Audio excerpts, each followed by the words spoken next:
It did not begin with a missile. It began on a forgotten runway in the Indian Ocean, a remote atoll most people could not locate, and suddenly it became the center of a potential Middle East shockwave. What's happening there is not routine, it is not symbolic, and it is not random. Satellite images show at least 6 B-2 stealth bombers sitting in the open at Diego Garcia. 6. The U.S. only has a small fleet, and concentrating a third of it at one remote base is not casual.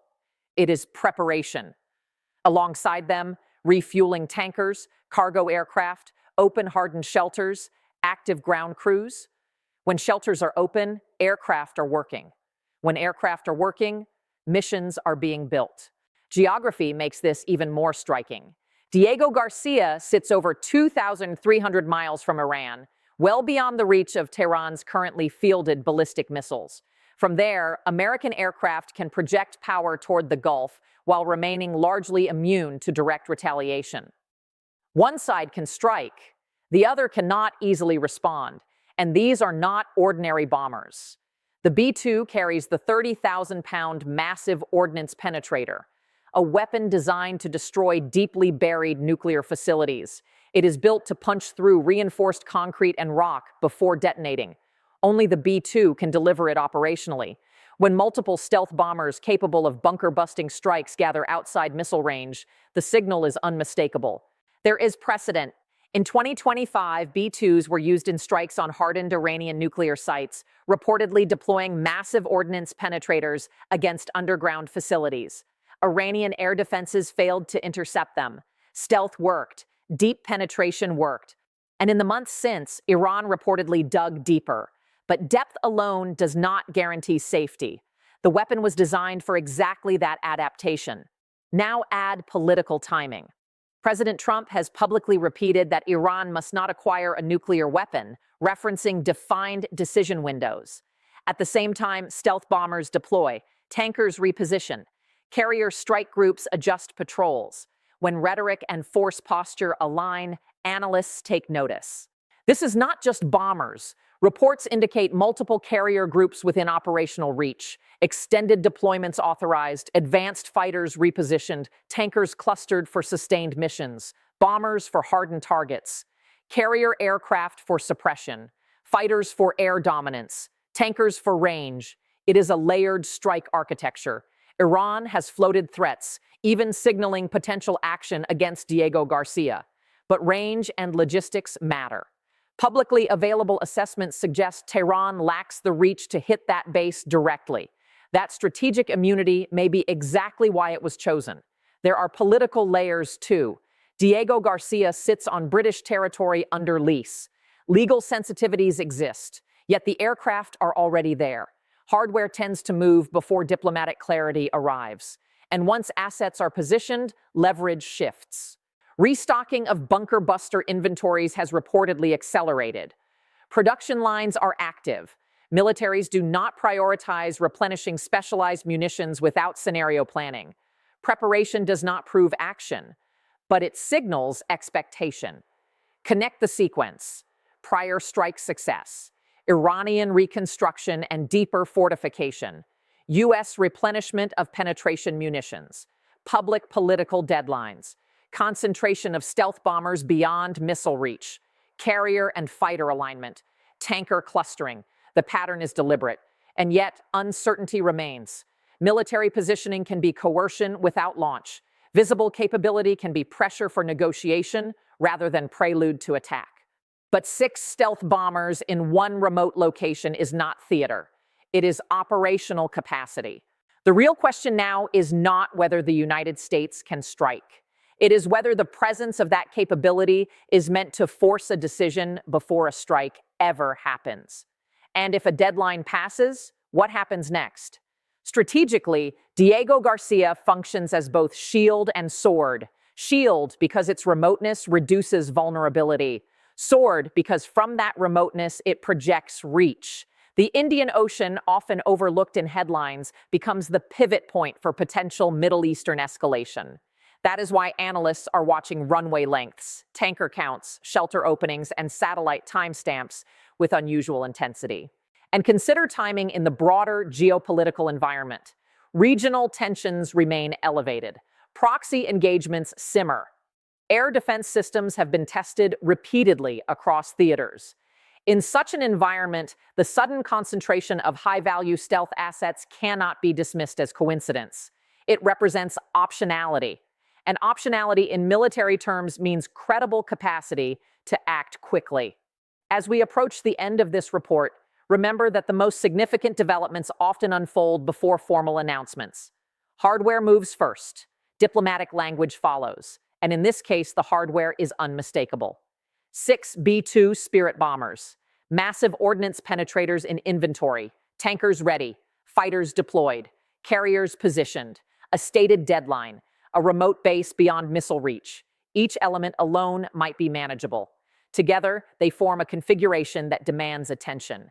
If you want to stay ahead of this developing situation and understand what each new satellite image, each statement, and each movement means in context, subscribe and like this video now, because the next phase, whether diplomatic breakthrough or operational execution, will define the trajectory of this standoff, and we will be tracking every signal as it emerges. But here is the part that has not yet been fully discussed, and this is where the story becomes even more complex. Because bombers on a runway are only one layer of the equation. What matters just as much is what happens in the shadows between movement and execution. When strategic bombers deploy forward, intelligence networks activate at a different tempo. Signals intelligence intensifies. Surveillance satellites shift tasking priorities. Submarines reposition silently across maritime choke points. Cyber units probe networks for vulnerabilities that would only matter if a strike order were signed. The presence of B-2s is visible. The preparation that accompanies them is not. And that invisible layer is often the true indicator of whether this is coercion or countdown.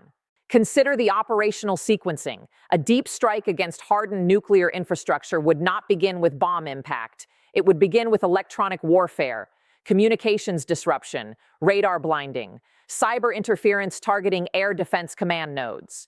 Iran's integrated air defense system, already tested in previous encounters, would likely face simultaneous pressure from multiple vectors.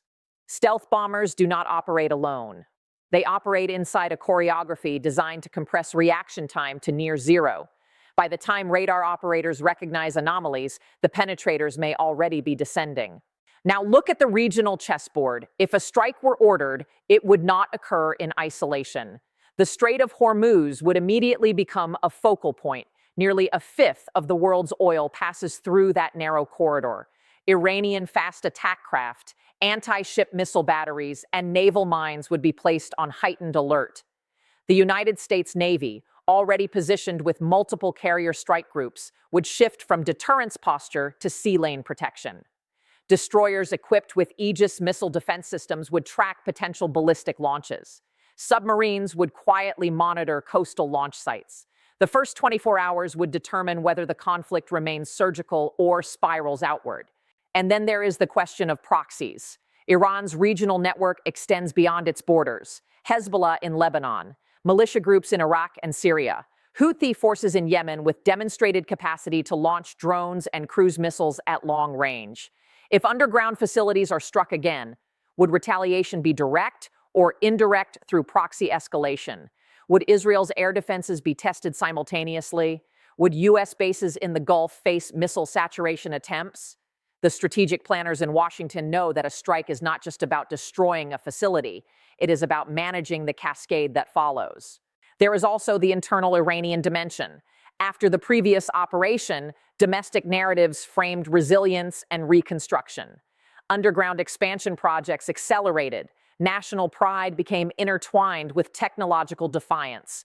If a second wave of penetrators were to land, would it fracture internal confidence or consolidate hardline resolve?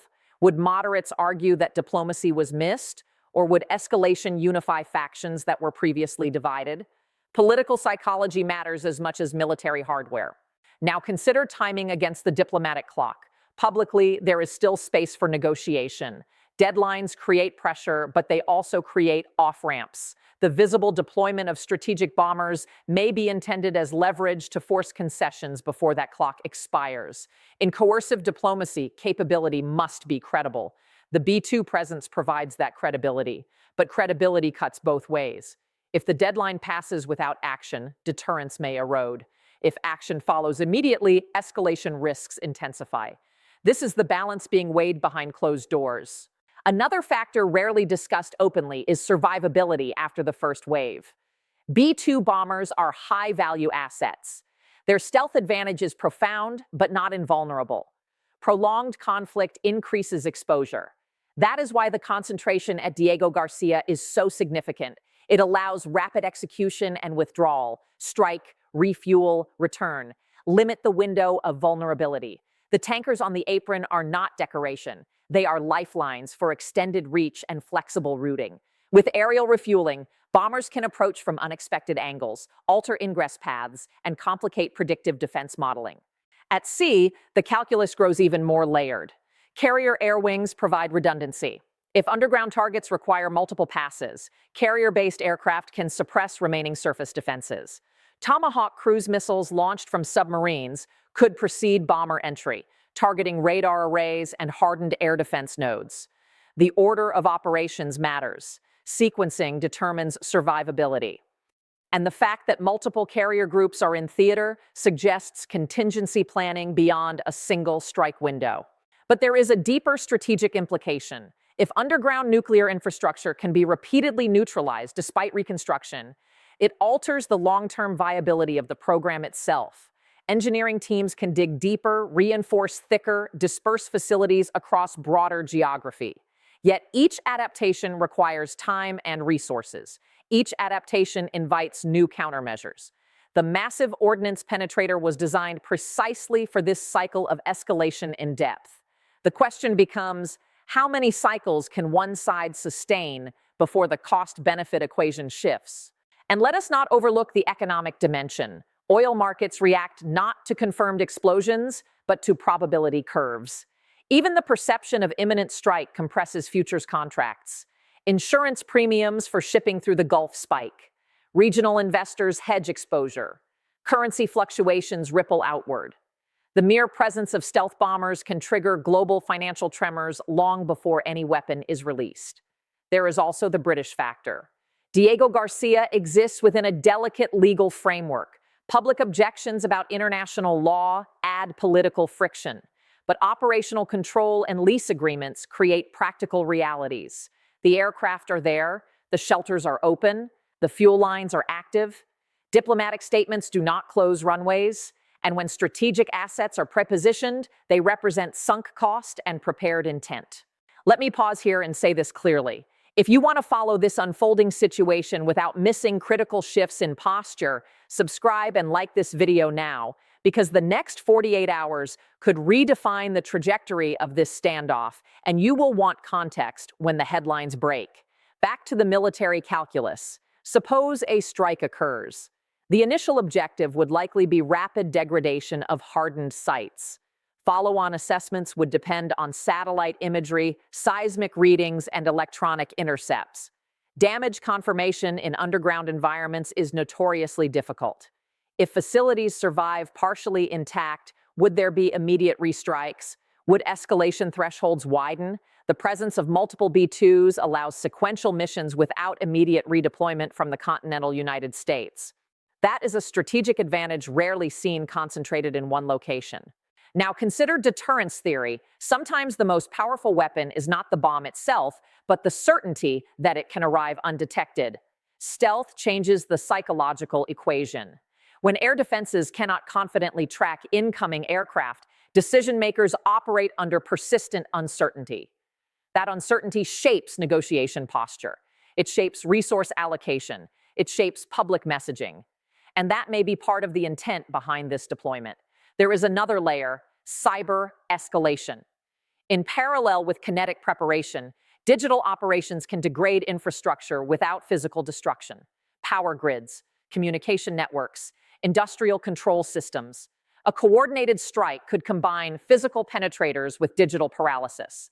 The synergy between cyber and stealth is a modern hallmark of high-end conflict planning.